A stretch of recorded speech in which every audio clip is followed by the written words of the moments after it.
Hey guys, how are we doing? Excuse me, I've literally just finished my lunch so I can film this and then go work. But I love when things just naturally roll into these other videos. So, I watched Kakaguri on Netflix. I then found that Mother's Basement had done videos about Kakaguri. I watched the Kakaguri videos, did reactions to those.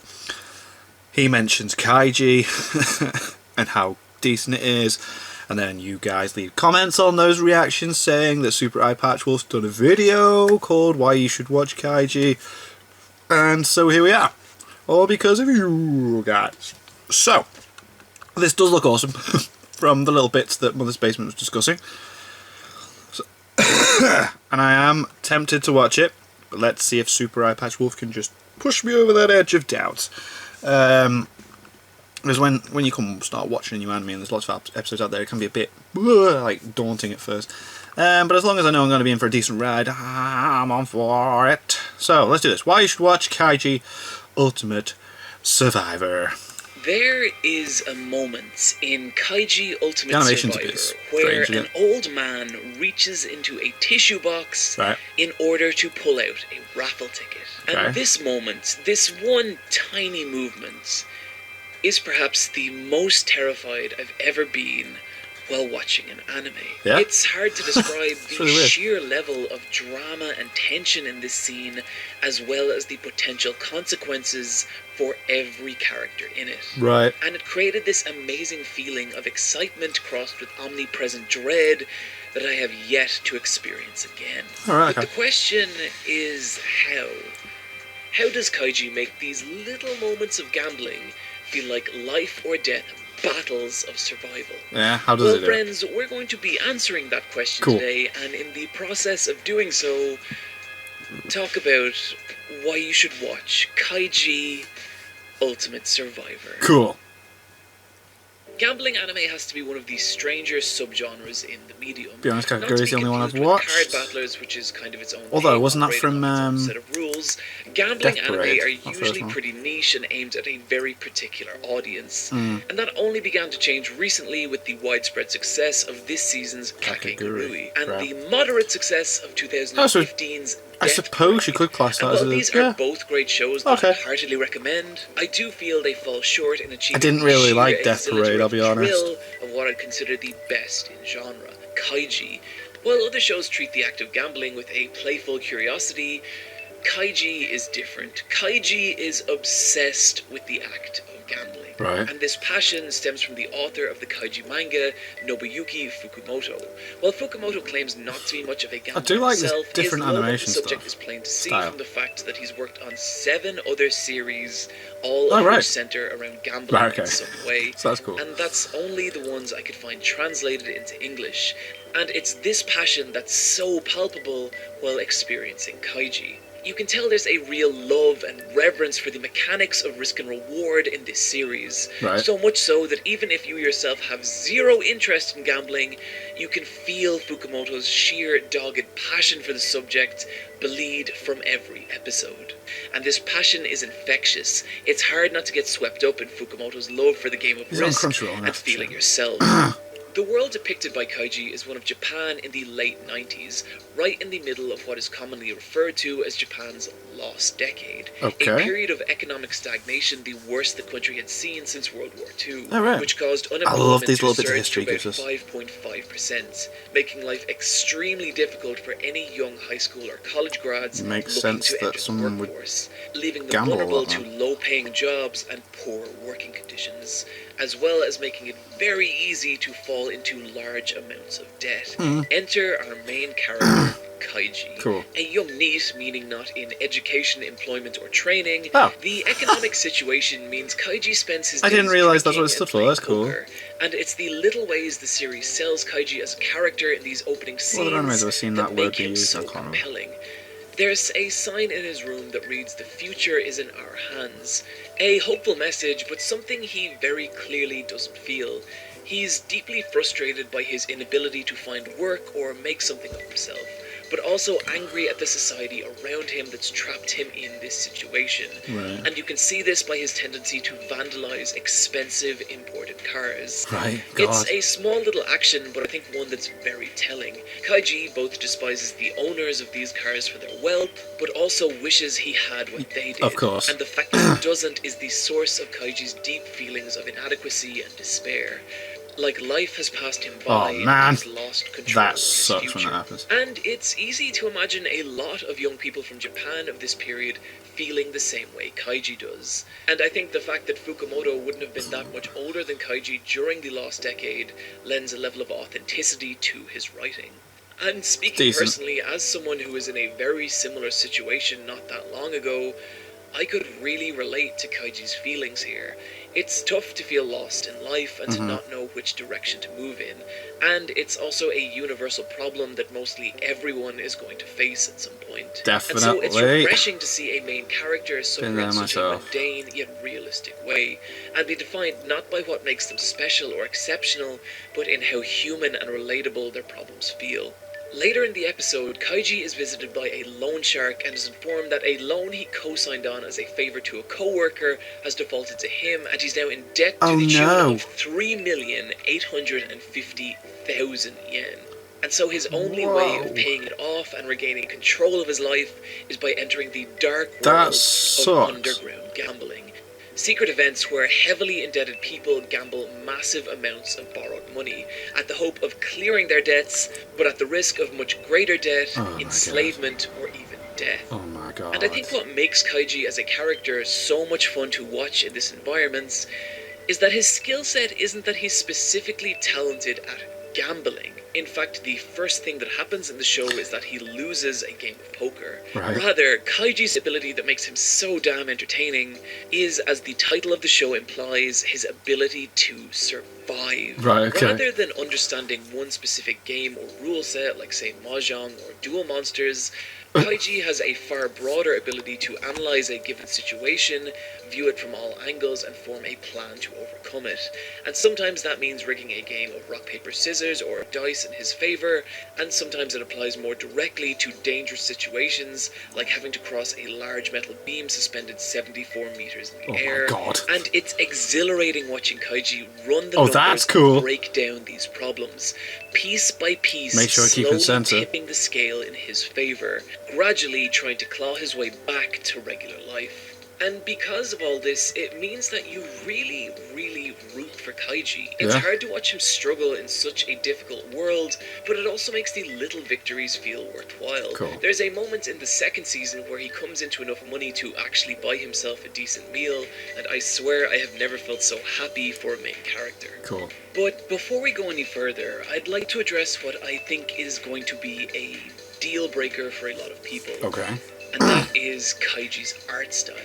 I think it looks Kaiji good. is Good. I not like a it. I'm open to all sorts of different show, animation and styles, I think though. not even its most hardcore fans are going to make the argument that it's visually appealing to newcomers. And it's easy to see why. For most anime, the visuals and in nowadays particular it's the just, wow, character designs really serve as the first point of contact bright with the and- viewer. And so it makes sense that Animation, studios want to create brief look at visual look at that. windows into No the game, no world life. they've created, and have the view from those windows be as immediately appealing as possible. And so it makes Kakegurui is sense quite why well people polished, would isn't it? look at a show like Kaiji and find its appearance so off-putting. Oh. Nothing about I it like seems to be trying to directly appeal to the viewer.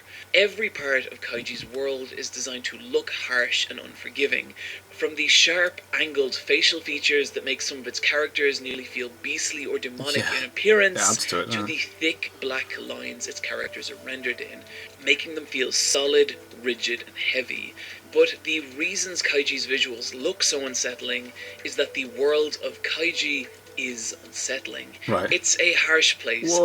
a cruel existence where the rich play upon the weak and human life has monetary value, and its visuals are reflective of that. So much of the appeal of Kaiji is about watching a character struggle his way out of difficult situations, and by designing the visuals in a way that reflect that, it means that the viewer has no recourse or comfort from the events playing out on screen. Like every aspect of the series has been specifically designed designed to keep the viewer on edge as possible, and I genuinely don't think it would be as effective if the show had a more conventional art style. Yeah. Oh, wow, There's an yeah. intention to the visual design of I this like show, and once you look past the surface level impressions its visuals give, you can begin to see the exceptional amount of skill that's gone into making the show look this way. Because the show isn't concerned with keeping its characters conventionally attractive, it allows them to really push the facial posing to convey exactly what emotion a character is experiencing, very sad as there. well as to what degree they Anger. are feeling it, really bringing to life those major moments of victory and defeat. The storyboarding behind Kaiji is also exceptional. The show has a knack for framing very minor actions in a way that carries weight and significance, making something as simple as a footstep feel like an all-out declaration of war. Cool. Just look at this shot in particular and the design behind it. The way the foot fills the frame, the parallax on the background conveying motion, the slight camera shake as the foot slams into the ground, and the burst of dust that accompanies it. It's such a tiny action, but it's framed and animated in such a specific way that it really shows Kaiji's conviction in facing his opponents. Love it. Moments later, we get this shot, and again, just look at how this one is composed. Kaiji taking up a massive amount of the frame, the camera tilted in a way that makes it feel like his weight is pushing down the composition of the shot, tipping the angle of the scene, making Kaiji feel heavy and powerful, tying directly into his place in the story at this point. And it's little pieces of visual storytelling like this that keep these encounters so engaging. Furthering the intense, informative storyboarding is the use of colour throughout Kaiji. The show is often cast in cold, neutral hues with dark and sinister lighting, but it's often also punctuated by intense bursts of sharp, I keep seeing these pop up. saturated reds or deep, ominous purples, with the lighting and tone of a scene shifting dramatically in accordance with the character's feelings and emotions. It's visual design like this that I think makes Kaiji hard to appreciate through stills or GIFs, but makes the experience infinitely more engaging when consuming Kaiji as a whole, as the design and direction of these visuals directly connect to the broader themes and stories of Kaiji's world. And this is never more true than the gambling encounters of Kaiji. Cool. These make up the majority of Kaiji's runtime, and so it's fortunate that they're so exceptionally executed. The gambling battles of Kaiji feel more like tooth and nail struggles for survival, more so than many actual shonen action series, and I think one of the reasons for this is how well the show understands the underlying meta of shonen battles. Most shonen series based around combat or sport actually break down into the meta of their competition. Two or more characters trying to figure out what their opponent will do and attempting to counter accordingly. Counter and attack. And you can see this in everything from Pokemon to JoJo's Bizarre Adventure to Yu-Gi-Oh! To Haikyuu. This is the underlying meta of most shonen anime series. And where Kaiji is so successful is that it boils this meta down into the smallest, most simple possible states. Slight alterations on games like rock, paper, scissors, cards, or dice, meaning we can skip these special techniques and training arcs and just jump straight into the mind games. Yeah, that's cool. The show is careful to explain each one of its rule sets so that the audience has just a clear of an idea of what's you gotta have a slight idea what's going on there, yeah. Take Emperor card, for example, which is the game played by Kaiji and Tonegawa later in the first season. Each player has their respective hand and can play one of 3 cards in a given round, with the Emperor defeating a citizen defeating a slave, and a slave defeating an Emperor. Right. I am leaving out some of the nuance for the sake of brevity, but the basic idea is that you want to predict what card your opponent will use and counter accordingly, with your opponents trying to do the exact same thing. And so the mind games begin, with both players trying to predict each other's strategy.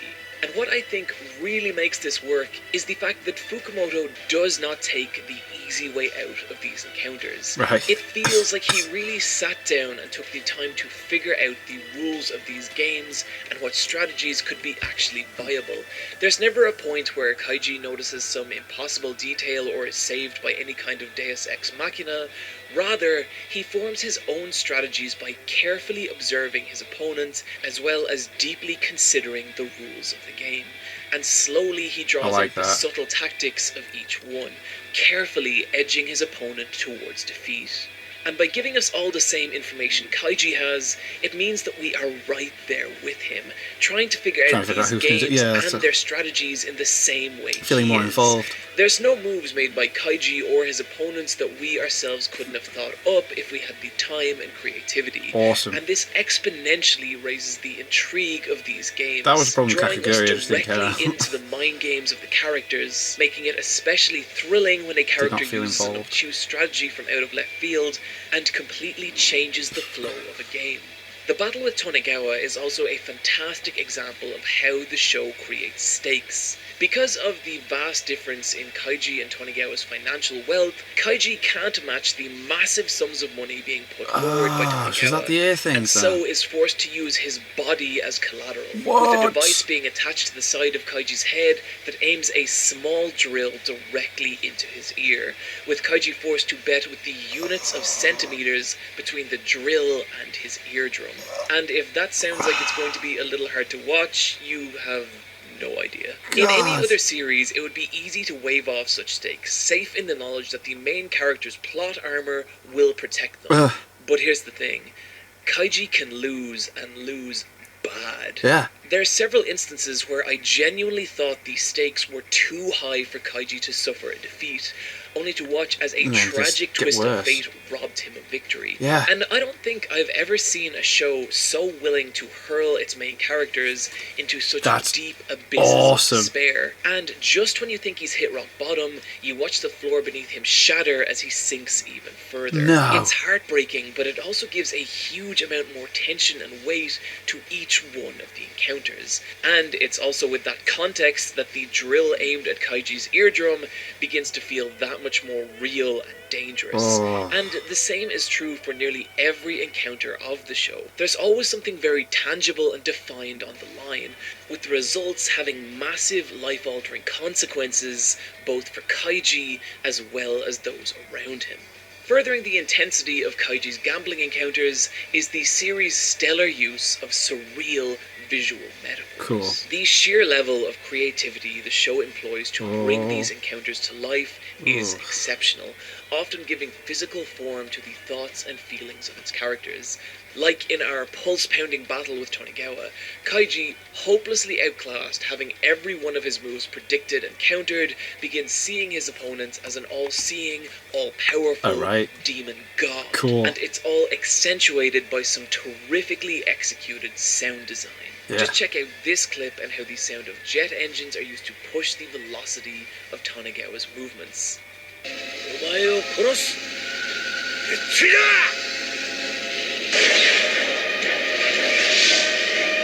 Cool. Pretty intense, since all he's doing is just placing a card. It would be criminal to talk about Kaiji and forget to mention not only its stellar soundtrack, but also its beautiful implementation within the show itself. The way musical cues are used to elicit tension and doubt is on a level that I've quite frankly never seen in an anime, with the possible exception of Ippo, helped in no small part by how fantastic the music actually is. There is a sinister, dark heart to the soundtrack of Kaiji, layering biting guitar over wailing, alien-sounding synth, and it adds an incredible amount to the build-up of the show's major reveals, as well as the dramatic explosion as these moments climax, which is also why I tend to favour it as a soundtrack in a lot of my own videos. As much as I love this show, we're at that point where I don't feel comfortable giving it my full endorsement unless we acknowledge its shortcomings. And one of the biggest for me is the show's pacing, which can be really grueling. It's tricky because this aspect of the show helps as much as it hinders. A lot of the excitement of the series is when the show traps you in an unbearably tense situation and then drags it out as long as possible. But there is definitely one or two arcs that felt about an episode or two too long, with the occasional episode where very little happens and the pacing grinds to a halt. This is a kind of odd one, but try as I may, I could not find the first season in anything above 480p, and that includes super legit streaming sites like Crunchyroll, and it's a real shame because it hurts Kaiji's specific visual style a lot, making the lighting feel imprecise and muddy, and giving a low-quality, jagged edge to a lot of the thick black line work. And this really sucks because the show's use of sharp, angled lines is a big part of its visual identity. Thankfully, the second season is readily available in a far more palatable 720p, Sweet. and in general just looks a lot better. Finally, the second season of Kaiji is divided up into 2 arcs, the first of which is my favourite of the entire show, and the second of which involves Kaiji going toe-to-toe with, and I shit you not, a demonic pachinko machine, and it stretches on for 16 long episodes. Yeah? And there's a point in the middle What? where I really feel it started to drag, as it's a bit of a departure from the show's usual battles of wits and mind games, and turns into something more akin to a heist film. Now, don't get me wrong, Right. This arc is still uniquely fantastic in its own way, and the eventual payoff makes the pacing more than worth it, but there's definitely a point late into the second season where I realised this arc would be taking up the remainder of the show, and my stomach dropped a little. This is probably made worse by the fact that the 52 episodes of Kaiji only span the first 26 volumes of an ongoing 62-volume story, and so if you want to pursue the show after that, boy, you had better know a whole lot about Mahjong. That said, though, the show does end extremely strong, and one or two unresolved plot details aside, I was left feeling very satisfied as the credits rolled on the final episode. Ultimately, though, any criticism I do have of Kaiji fall away in the light of what a unique and rewarding experience the show actually is. And I think the reason for this isn't any specific one of this series' aspects we've talked about today, but the unique story that forms when they're all combined together. And to talk about the scene that best exemplifies this for me, we're going to have to delve into some spoilers from midway through Season 1. Okay. So skip to the time shown on screen if you want to avoid. Nah, I'm okay.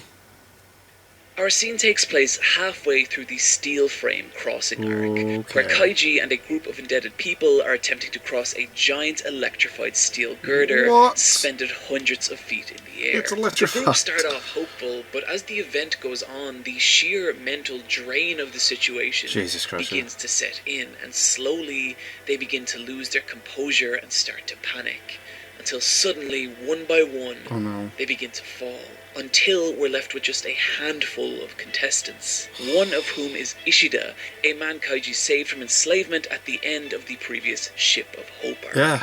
Ishida, now paralysed with fear, tells Kaiji that he can't go on, before handing Kaiji his winnings and asking him to deliver them to his mother and sister, oh my God, who he's dragged down with his debt and to whom he's considered himself a burden his entire life. And so Kaiji agrees before turning away and moving forward, but is then struck by one final moment of hope and turns back to Ishida to try and bolster his spirits. But he's gone. Where he sees nothing. Oh my God. Ishida having fallen silently into the darkness below. And the way the show conveys this is brutal, just with a simple, empty shot. He's just gone. His life blinked out in an instant. But what makes this moment hit so hard is Ishida's personal narrative. He is someone who's made a lot of mistakes in his life, which have resulted in his massive debt, as well as the fact that he keeps appearing in these games. But his attempt to cross the beam and win the prize money isn't him trying to get rich or to seek glory. It's him trying to rid himself of debt and return his life to what it once was. A simpler existence without the financial weight that's crushing him and his family. And I think it's this journey for redemption that makes his death all the more tragic. But Ishida isn't alone in this regard. In fact, you can see this same struggle in a lot of the characters from this series. People struggling to obtain a second chance and make up for past mistakes. And none more so than Kaiji himself, as what he's really fighting for is the chance to make up for a wasted life and get a second chance. And for me, this is what makes Kaiji's journey so deeply engrossing, but also kind of hopeful. For as dark and even morbid as this show can get, through it all we are watching a character atone for past mistakes and fight for the chance to start again. And to me, that's a powerful idea to build a story around. The idea that we make mistakes, but no matter how bad things get, no matter how much we might fuck up, there's always the chance to recover and move on. And ultimately, I think this is where the show's real strength lies. Its ability to encapsulate this struggle for personal redemption in these intense instances of gambling, focusing the line between salvation and oblivion down to a roll of the dice, a hand of cards, or even a tiny slip of paper. This is what makes an old man reaching into a tissue box feel like such a life-alteringly important event. Right. It's why I love this show, and also why you should watch Kaiji Ultimate Survivor. Love it. Friends, that's gonna do it. That's I brilliant really video. hope you enjoyed today's video, and if you did and Amazing. want to help me create more like it, you can do so over at patreon.com/Super Eyepatch Wolf, where you can see your name listed with all my beautiful and amazing patrons right here. Wow, you got quite a few This week, patrons, I'd man. like That's to awesome. personally thank Eyebrows. I think he only does Weebay, dollar donations as The well, Cool so Man, that's CG decent. Man, Sage Whitaker, Support the dude Miri, so we can make more epic Win, videos. Oh, that's cool. Garapi, I'm so sorry. Bill Strand, Excuse me. Nautical-Language, Kendrick LMAO, Jonathan Schultz, Phil, and Sam Bennett. As always, I'll be back soon with another video, but in the meantime, you can catch me on the Let's Make Wow, a that's Boss a lot video of game patrons. podcast, or on Twitter at Eyepatchwolf. Friends, take care of Cool. yourselves, and I'll see you next time. Yeah, you will. I need to watch that anime. That seems freaking boss and emotional and cool, and it's got a lot going on, and yeah, the art style seems really interesting to me. I can understand why people wouldn't like it. You want your more traditional Naruto and thingy-mabobby stuff. Yeah. So, thank you guys very much for watching. What did you guys think of that? What do you guys think of this? Click like, subscribe if you haven't already. Leave comments down below. Let me know what you're watching to discuss in future videos. And I'll see you guys. It's all you guys next time.